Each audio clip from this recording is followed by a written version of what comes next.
welcome back to the channel. I am yours truly, and today we're going to go over the winners and losers from week one and for Saturday edition. So this is probably going to be like the grand, the grand, um, your season, not quite your season over style video, but it's going to be a kind of a point and laugh at the losers from this week. This is gonna be part one because week one is pretty much 5 days of college football. This is basically gonna be part one, so it's gonna be pretty much recapping winners and losers from Thursday night, Friday night, and Saturday night. I'll probably make a shorter, well, it is going to be a shorter video for our part two on Tuesday. So, for the people that's wondering why you didn't do the Sunday and Monday games, well, as I'm recording this, they haven't been played yet. So, how can you point and laugh at somebody if they haven't even played yet? I mean, you can, yeah, but, you know what I'm trying to say. But before we get into it, like, comment, subscribe, whatever you got to do to the channel. It'll help the channel out so much if you do that for me and for the channel. I also want to thank everybody that keeps continuing to support the channel. But anyways, let's talk about the winners from week one. So let's go over the winners that won in week one. Now, what you consider as a big winner, and winner's up to you, but these are some of the teams that won impressively with the final score. Let's start off with Georgia. Georgia won over something called UT Martin, 48-7. This game was ugly at the first half. Georgia was only leading 17-0 at the end of at halftime.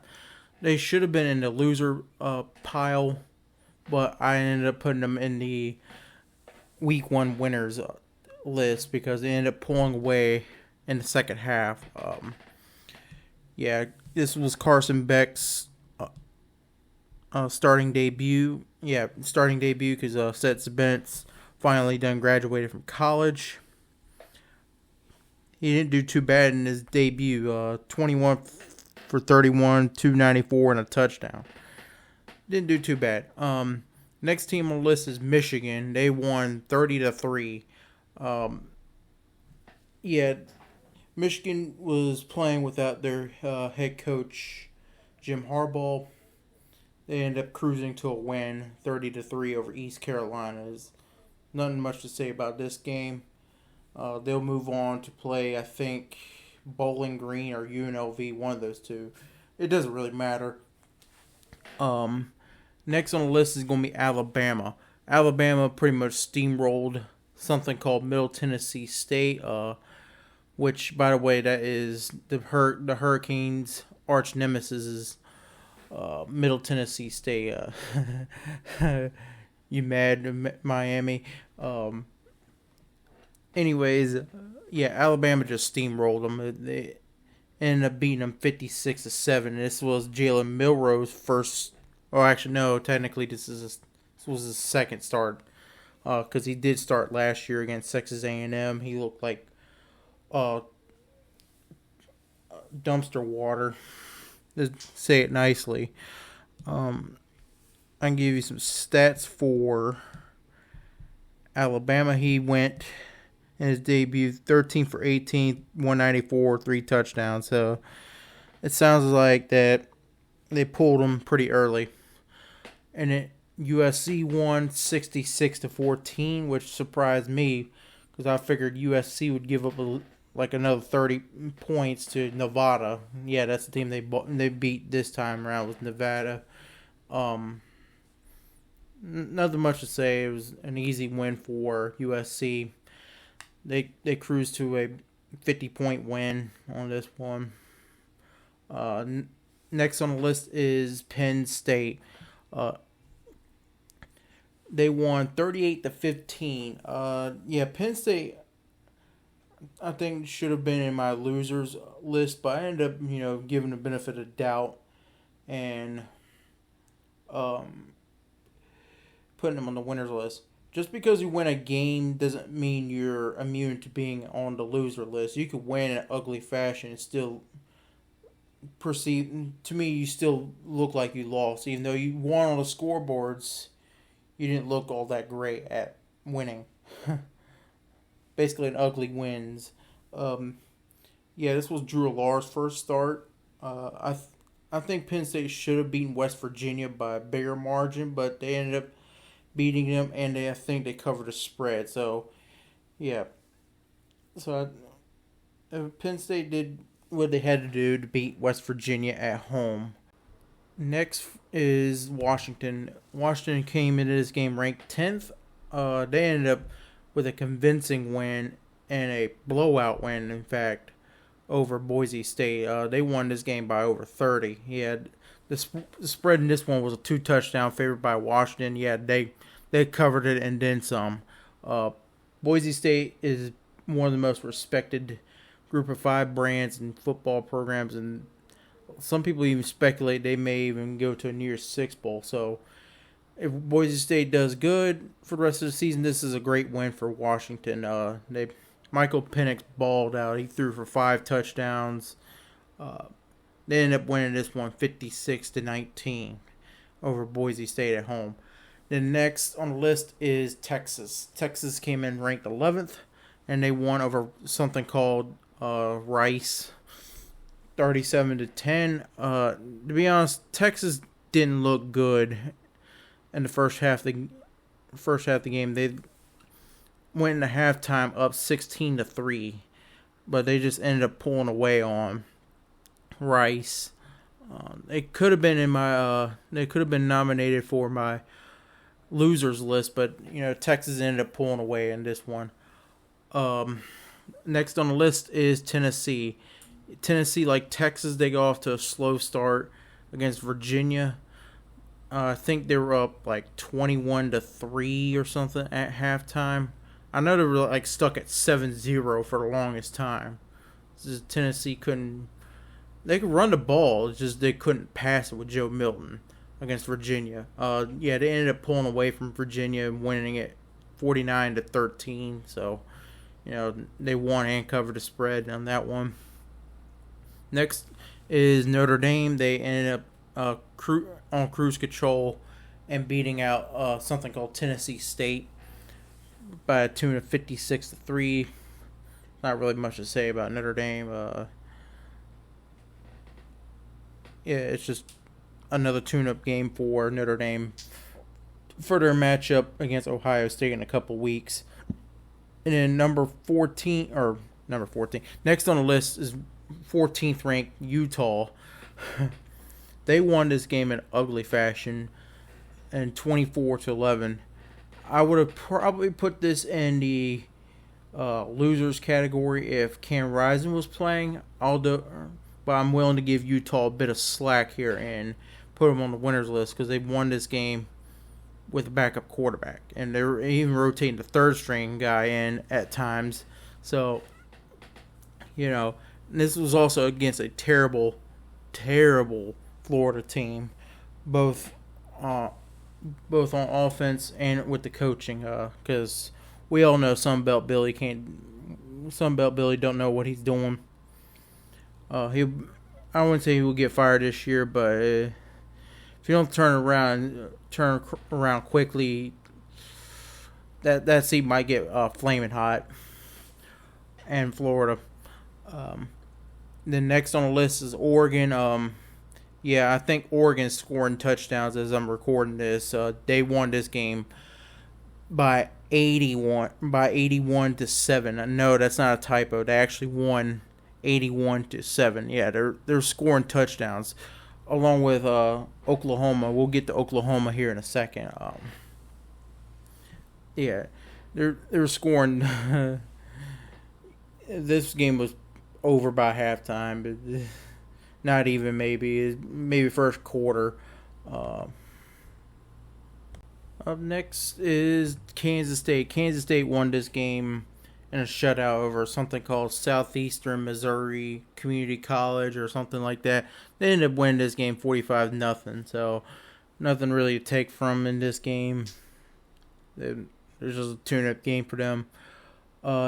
Next on the list is Wisconsin. This one could have been nominated for the losers category. I did give Wisconsin a bit of slack because they ended up somewhat pulling away from Buffalo, although they should have beaten Buffalo by a wider margin. But at the end of the day, they still came out with a win at home against Wisconsin.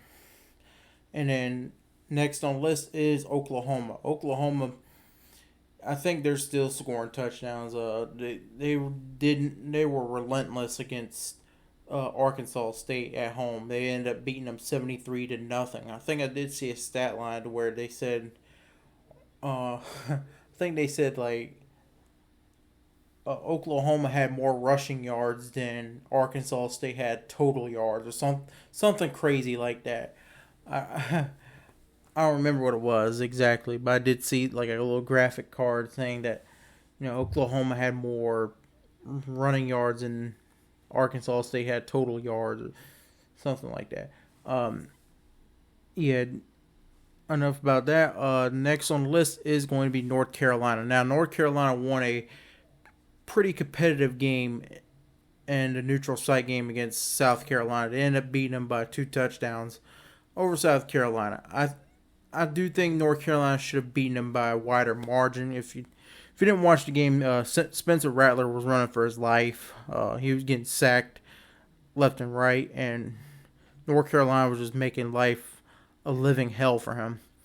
Now, Drake May, he did have a couple of turnovers. That's why I said North Carolina should have beaten them by a bigger margin, but they ended up winning this game by 2 touchdowns and covering the spread. They were only a 3-point favorite in coming into this game.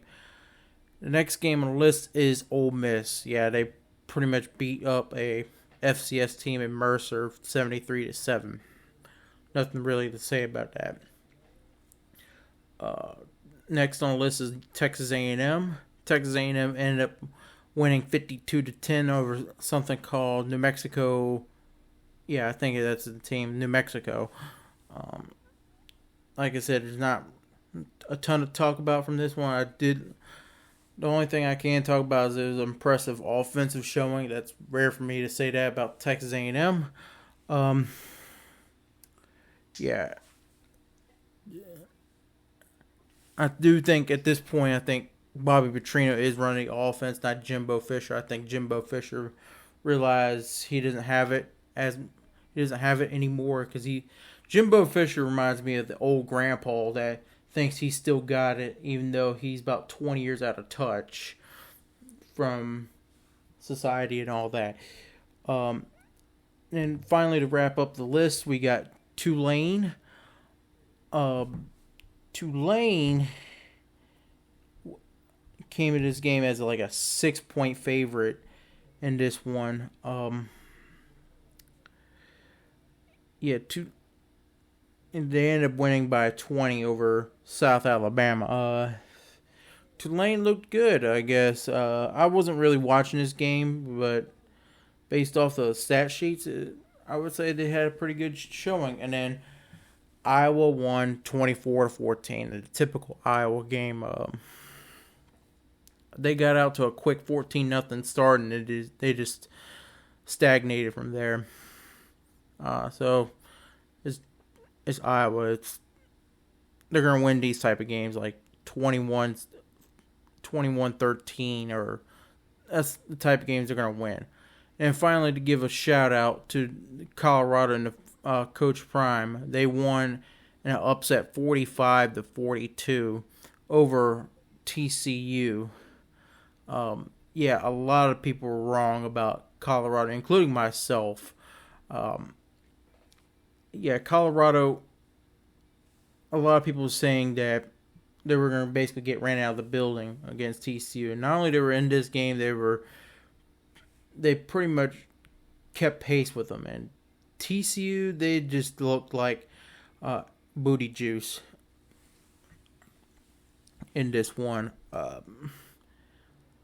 I think TCU would have won this game had it not been for the 2 red zone interceptions by Chandler Morris. Other than that, it was a huge win, probably the best game of the day, or at least for Saturday. So that's going to wrap up the week 1 winners. Let's go to the week 1 losers.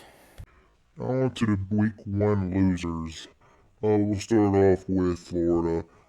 Florida, they just looked terrible on Thursday night.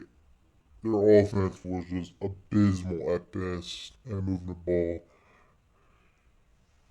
And whenever they were able to move the ball in Utah, the coaching and execution would let them down 9 times out of 10. And the one time that they ended up being successful was when they scored 11 points against Utah. Other than that, most of this was about 80% of this is on coaching and 20% of it is on the offense. The defense played decent actually against Utah, but there again, Utah was playing a keep away from Florida style game. Not saying Florida's an explosive offense as we clearly saw Thursday night, but they were also playing with their backup quarterback and sometimes third string quarterback to get them in the game. Their game plan was run the ball, play defense, get points. Graham Mertz, he threw at least 1 interception, if not 2 interceptions. I know he threw 1. Essentially handed Utah 6 points off of that. I mean, he didn't literally throw a pick 6, but he set Utah up inside the 10, and Utah was able to punch it in a couple plays later. But other than that, some of the things that went down that game is just inexcusable. It squarely falls on Billy Napier and nobody else. I mean, there was one penalty that they had, it was like 4th and 3 or 4th and 2. Utah punted away, and they got flagged because they had 2 players with the same number on it. So it cost them 5 yards and gave Utah a first down. You better pray to God that this class coming in 2024 doesn't decommit after seeing that game, because Billy Napier doesn't know what he's doing in Florida. And if he doesn't turn around very soon, his season's gonna get flaming hot. At least with Dan Mullen there, he knew what he was a much better play caller on the field. He just hated recruiting. That's the reason he got fired from Florida, was because he hated recruiting. Now you got the opposite effect. Billy Napier can recruit, but he just can't. He doesn't know what he's doing on the field. I mean, prove me wrong. You can even kind of make an argument for Dan Mullen, but Dan Mullen has more of a track record than Billy Napier does. As a coach and as a coordinator. Enough about Florida. Let's move on to TCU. TCU, this game, they were just terrible, especially on defense. They allowed 500 yards through the air from Shedeur Sanders. They were able to stop the run at a decent rate. That wasn't the problem. They couldn't stop the pass against Colorado. And shout out to Deion. He got a well-deserved win. I know I was running my mouth on here saying that they would be ran out of the building, but I'm kind of glad Deion got a win over TCU. Yeah, it may change my tune a little bit. I don't know.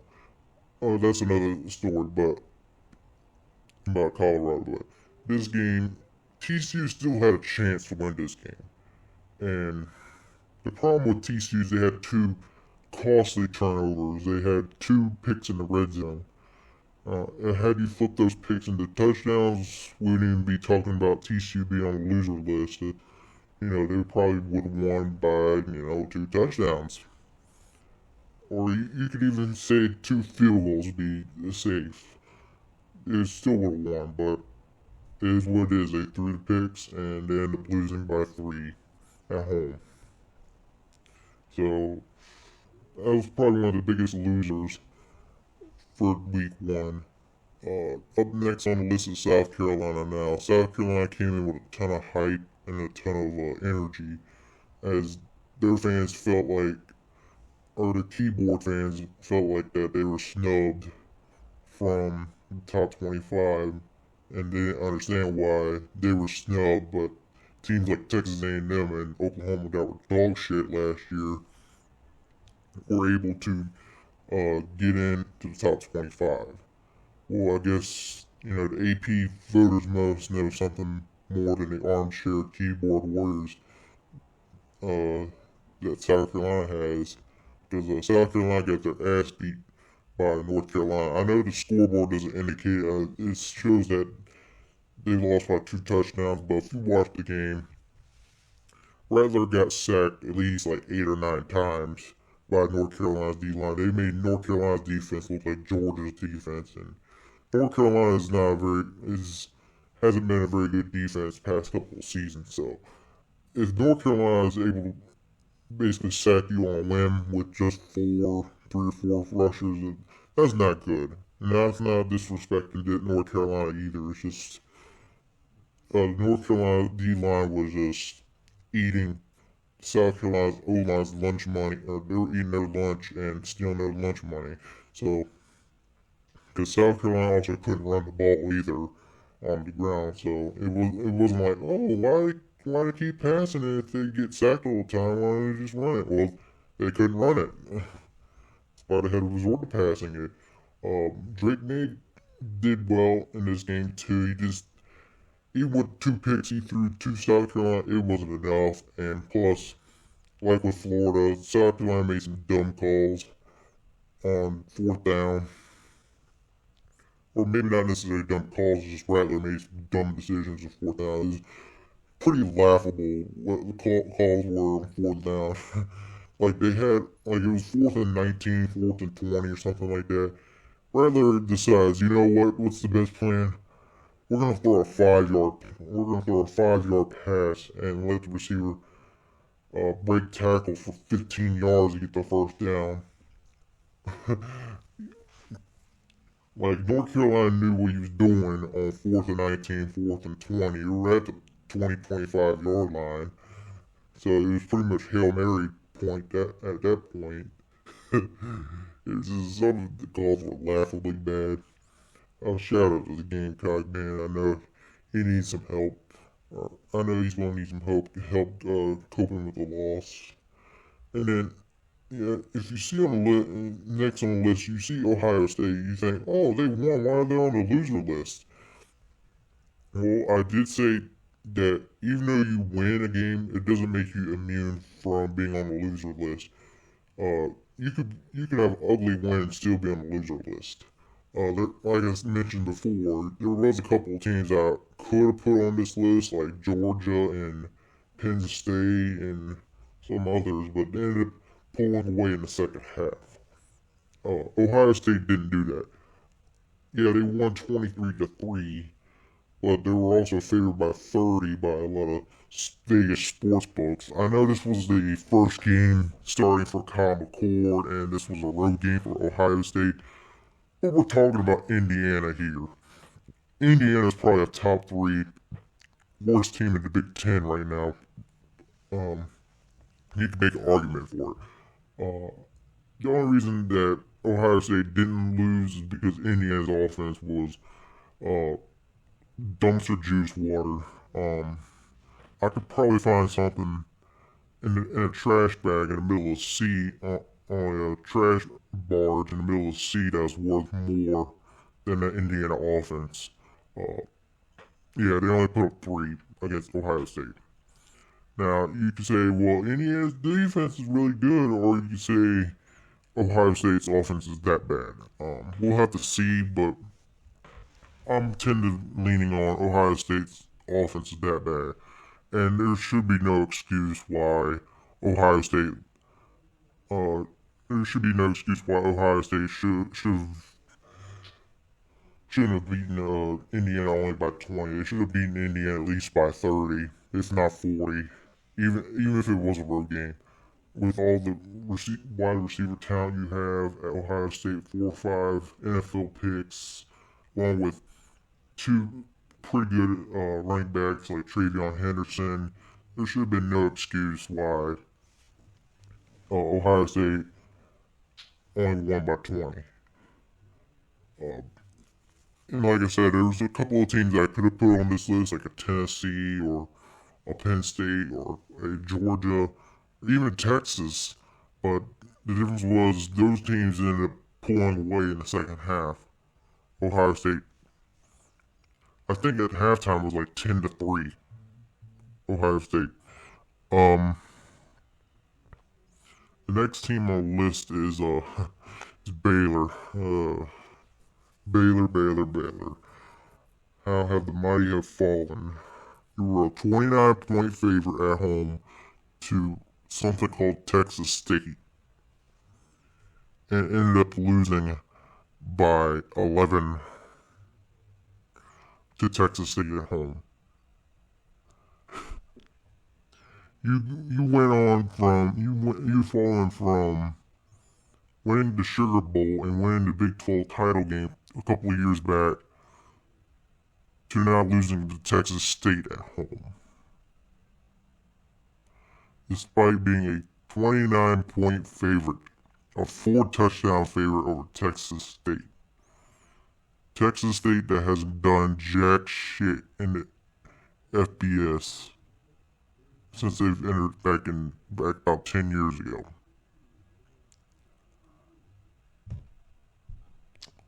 I'm just gonna leave it there. Shout out to Baylor, man. He's gonna need some help coping with the loss that the team took yesterday. So,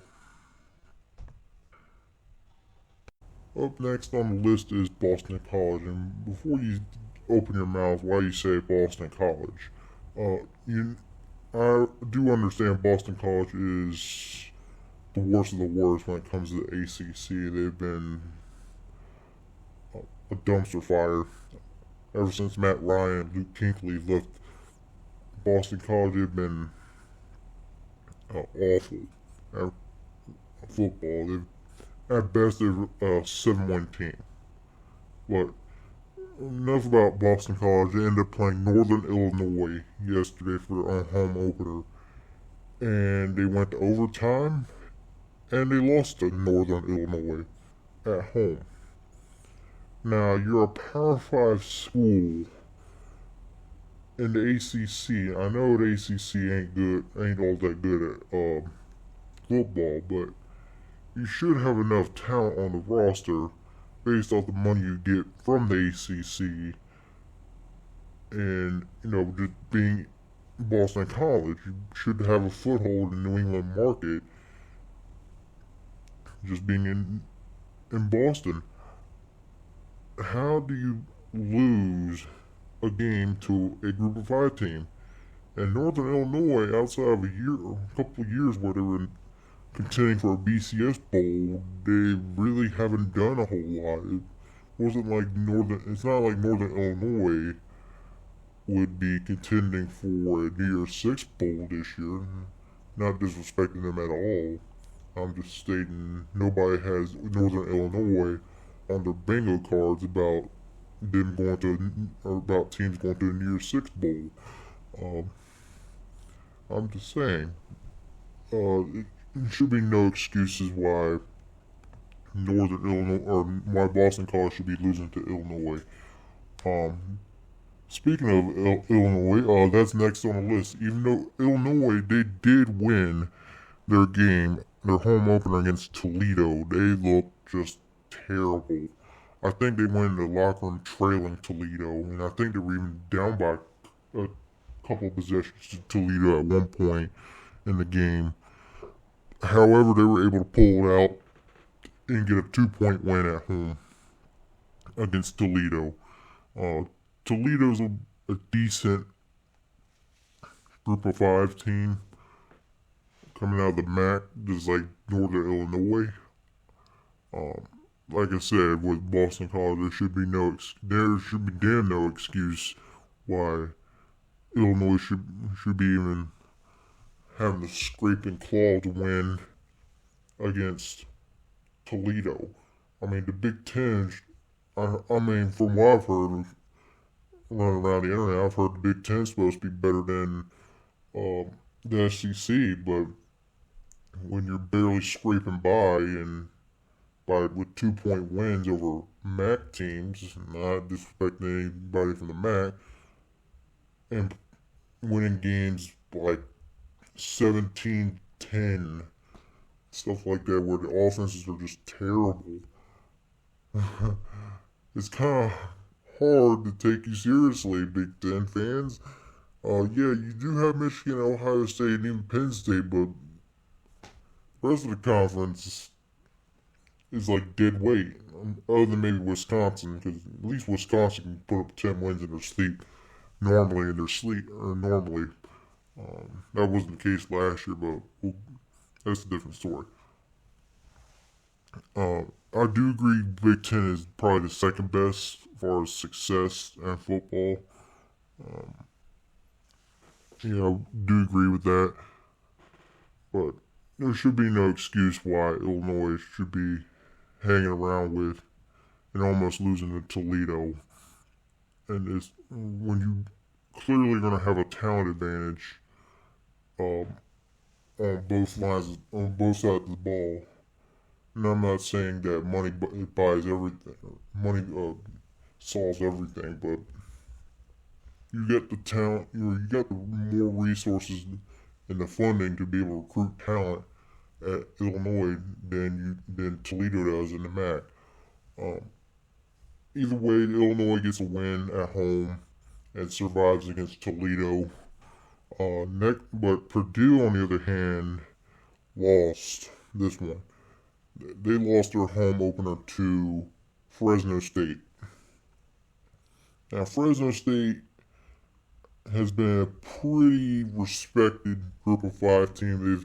They have beaten a couple of Power Five teams. I think they've beaten UCLA one year. They beat who else have they beat? I think they beat like BYU and I want to say there was one other team they've beaten before in the past couple of years. Anyways, it's back to the point. Purdue. I think Purdue is going to have a fall off year from last year when they won the Big Ten West. But this is not a good sign for Purdue if they're losing to Fresno State. I think they lost this one a close loss too, so it's not terrible, but you can't be losing these games to Fresno State, and especially with the amount of money the Big Ten gets each and every year. You could be using that money to improve the football program at Purdue. I think this loss to Fresno, I don't know, that's kind of a tough debate. Fresno State beating Purdue is a bigger upset than Northern Illinois beating Boston College. I would say they're probably on the same level. Just thinking about it, off the top of my head, I don't know the point spreads were on this one, but I would have to imagine, I assume Purdue was favored in this game, along with Boston College against Northern Illinois.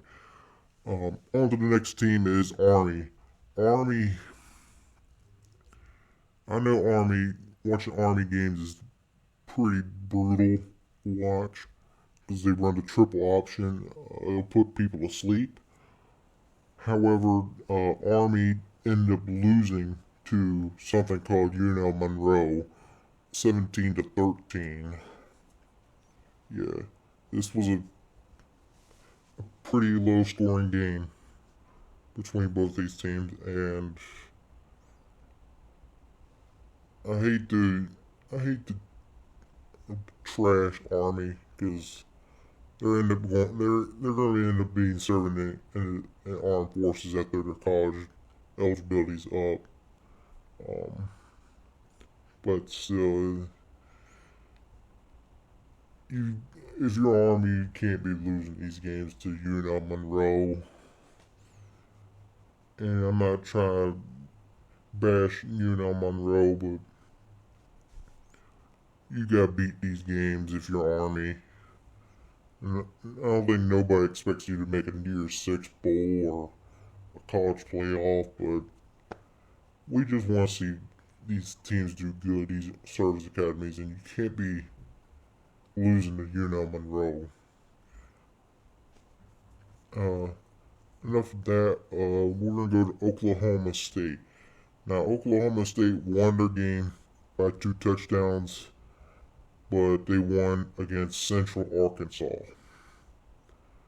Plus, their offense looked terrible against Central Arkansas. I think at one point they were like either tied with Central Arkansas or they were only leading them by a touchdown. Their offense was just terrible against Central Arkansas. Um, yeah, they ended up winning this one, but if nothing changes with Oklahoma State, it's going to be a long year for Oklahoma State in this one.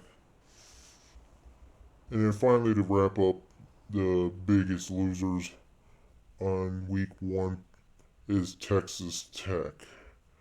And this pains me to say this because I was pretty high on Texas Tech. Um, they ended up going to Wyoming, play Wyoming, and they lost in double overtime by 2. It was a pretty heartbreaking loss for Texas Tech in this one. Yeah, if you're Texas Tech, you can't be losing these games to Wyoming. I know Texas Tech doesn't have the prestige and the legacy like a Texas or Oklahoma or these blue bloods, but you're a Power 5 member. You shouldn't be losing these games to um, Group of 5 teams. Damn sure shouldn't be losing to FCS schools. I mean, shoot, at least Kansas was able to blow out Missouri State, and Kansas has been the laughing stock of the Big 12 for years up until last year. So it was just a devastating loss for Texas Tech. And it doesn't get any easier for Texas Tech because they're going to have to host Oregon next week. So they might be starting off the season 0-2. Now let's take a look at some of the bloopers of the week. Some of the funniest things that happened in college football that I found funny. That happened in the past couple of days. We'll start off with.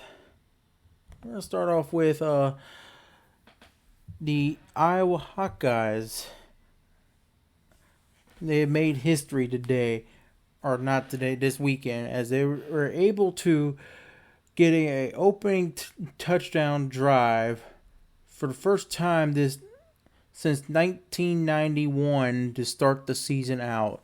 So give the Iowa man a round of applause for being able to put together a touchdown drive to open the season up. They're gonna need it because it might be a long season for Iowa.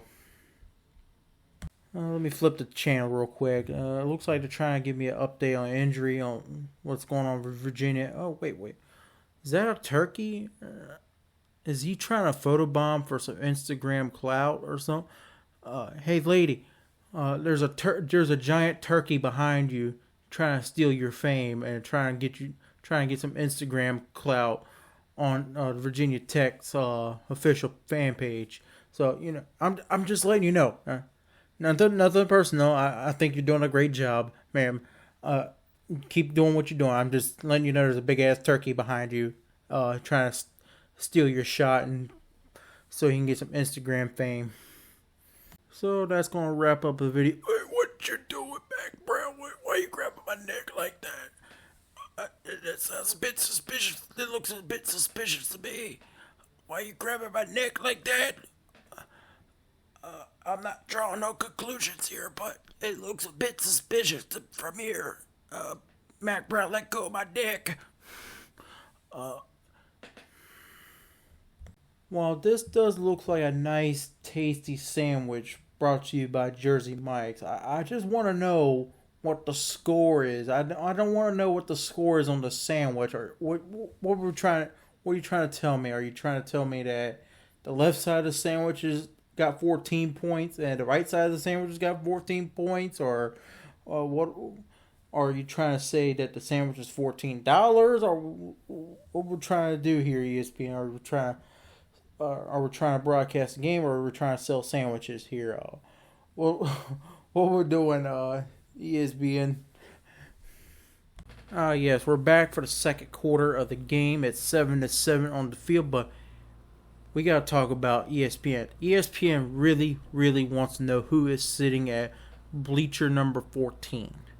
Whoever's sitting at bleacher number 14, come on down to the ESPN cameraman. They got a special prize for you because they're really looking for you. In fact, they're painting their camera over there so they can reward you in a big old jumbotron cam on the lucky winner.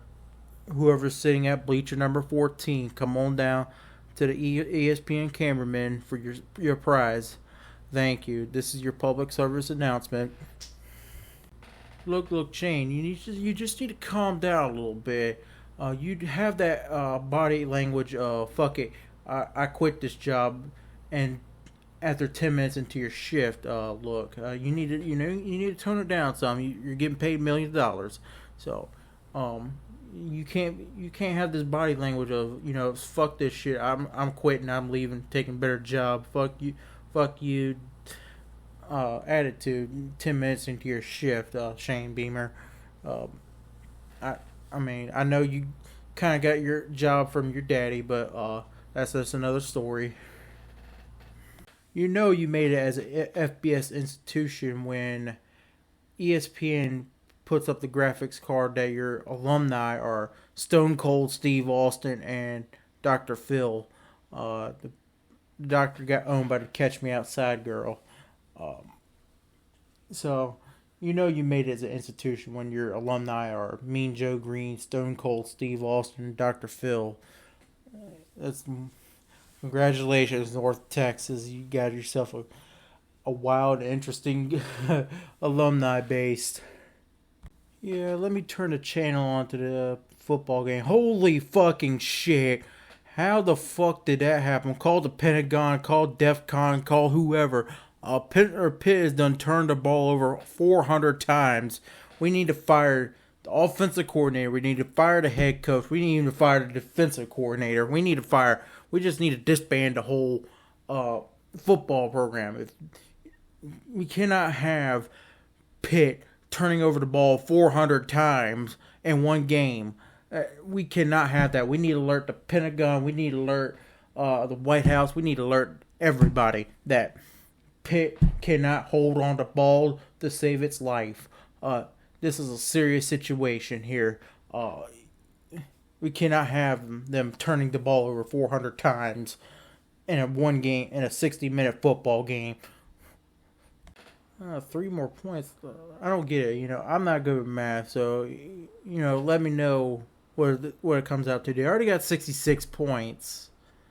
Why do they want 3 more? Why don't they just get a touchdown and make it 72?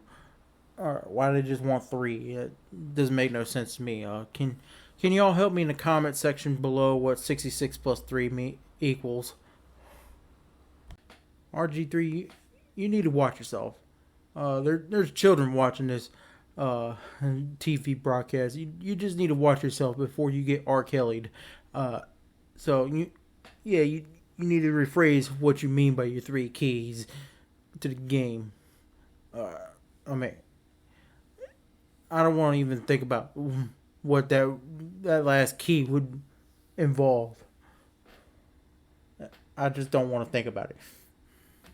I thought last time I seen Dallas Clark, I thought he was a lot bigger and bulkier than when I seen the picture. But if that's the real Dallas Clark, congratulations on the weight loss. I'm proud of you for losing the weight. I have to give you a round of applause, and I also have to give you a round of applause for letting the hair grow out too. You just have to freely express yourself. I understand you gotta freely express yourself, Dallas Clark. Even if it means growing your hair out, it reflects your true personality and I'm proud of you for losing the weight too. I, if that, I mean, I'm proud of you losing the weight. Because the last time I remember, you were a lot bigger and a lot bulkier, having to play tight end. That makes sense. Had to be big and bulkier. But ever since you retired, yeah, I understand you got to lose the weight and let your hair grow out. I totally understand. So that's going to wrap up the week 1 winners and losers part 1. I'll probably make a part 2 to this once the Sunday and Monday games are done. And then probably shortly after that, there's going to be a week 2 preview winners and losers. Yeah, I wasn't that good. I wasn't as good this week as I was last week. So, you know, it is what it is. You win some, lose some. If you did enjoy the bloopers, I might do a separate video on just the bloopers of the week for college football, based off some, glitches and some bloopers. So let me know in the comments, or let me know through the likes, or it might be better just let me know through the comments if you enjoyed the blooper section of the video. If you do, I might just make a whole separate video on just nothing but bloopers of the week, because I like to make myself laugh too, especially when you're dealing with all analytical numbers and stuff. It's good to laugh at stuff, and even laugh at yourself sometimes. So anyways, like, comment, subscribe to the video. Every like, every subscription, or not every subscription, every time somebody new subscribes, it helps grow the channel. It helps reach out more people that would enjoy the content. So hit that like button, hit the subscribe button, and I will see y'all next time.